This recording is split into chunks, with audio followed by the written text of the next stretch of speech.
rent, interest and profit.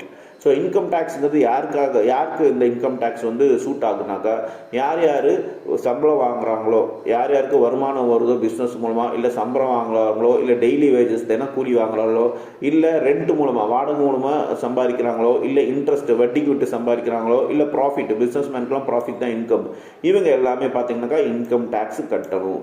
இதே sales tax is the tax on the sale of goods.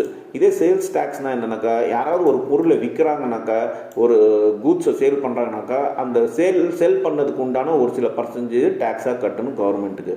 whenever we purchase a goods, a part of our payment goes to government as sales tax. இப்போ நீங்கள் எந்த பொருள் நீங்கள் கடையில் வாங்கினாலும் அதில் ஒரு சின்ன அமௌண்ட் வந்து கவர்மெண்ட்டுக்கு சேல்ஸ் டேக்ஸாக போகுது. அதை நீங்கள் அந்த பில்லுலேயே பார்க்கலாம். Service tax is the tax we pay when we use any services like telephone services. So services எல்லாம் பார்த்தீங்கன்னாக்கா, நீங்கள் கவர்மெண்ட்டு எந்த சர்வீஸ் நீங்கள் யூஸ் பண்ணாலும், கவர்மெண்ட்டு இல்லை எந்த சர்வீஸ் ப்ரைவேட் சர்வீஸ் கூட யூஸ் பண்ணாலும் அதுக்கு வந்து நம்ம பே பண்ணுறோம். ஃபார் எக்ஸாம்பிள் டெலிஃபோனு நீங்கள் ரீசார்ஜ் பண்ணும் போதோ இல்லை டெலிஃபோன் இதை யூஸ் பண்ணும் போதோ உங்களுக்கு ஒரு சில அமௌண்ட் வந்து டேக்ஸாக சர்வீஸ் டேக்ஸாக போகுது. நீங்கள் ஹோட்டலில் சாப்பிட்டாலோ இதெல்லாமே டேக்ஸாக போகுது. Then excess duty is the tax paid by the producer manufacturing the goods. Exists duty யார் கட்டுவாங்கனாக்கா, எக்ஸிஸ் டியூட்டி டேக்ஸ் யார் கட்டுவாங்கனாக்கா, ஒரு பிஸ்னஸ் மேன் ஏதோ ஒரு விஷயத்த ஒரு ப்ராடக்ட்டை வந்து ப்ரொடியூஸ் பண்ணுறாங்கனாக்கா அவங்க வந்து டேக்ஸ் இந்த எக்ஸிஸ் டியூட்டி டேக்ஸ் வந்து பே பண்ணுவாங்க. Custom duties is paid when goods is imported or exported. இந்த கஸ்டம் டியூட்டிங்கிற விஷயம் எப்போ பே பண்ணுவாங்கனாக்கா, இப்போ நீங்கள் ஒரு வியாபாரம் பண்ணுறீங்க, நீங்கள் வெளிநாட்டுக்கு எக்ஸ்போர்ட் பண்ணுறீங்க, இல்லை அங்கேருந்து ஏதோ ஒரு ப்ராடக்ட் இம்போர்ட் பண்ணுறீங்கனாக்கா இந்த கஸ்டம் டியூட்டிங்கிற விஷயம் பே பண்ணி ஆகணும், டேக்ஸை பே பண்ணணும். So all tax are of two kinds, direct tax, indirect tax.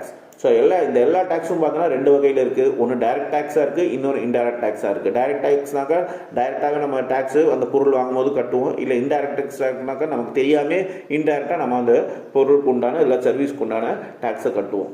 This distinction between tax depends on 1. the liability of payment of the tax to government, and 2. the actual burden of the tax. இப்போ இந்த டேக்ஸுக்கு நடுவில் இருக்க distinction variation என்னன்னாக்கா, ஒன்று இந்த tax கவர்மெண்ட்டுக்கு பே பண்ணும்போது அது லயபிலிட்டி ஆஃப் பேமெண்ட்டை பொறுத்து இருக்குது, டேக்ஸ் கட்டுறதை பொறுத்து இருக்குது. அப்புறம் ஆக்சுவல் பேர்டன், அந்த டேக்ஸ் வந்து நமக்கு அதிகமாக இருக்காங்கிற விஷயமும் இருக்குது. In case of direct tax, the liability of payment and the burden of tax falls on the same person. For example, income tax is a direct tax because the person who is liable to pay it also bears the burden of tax.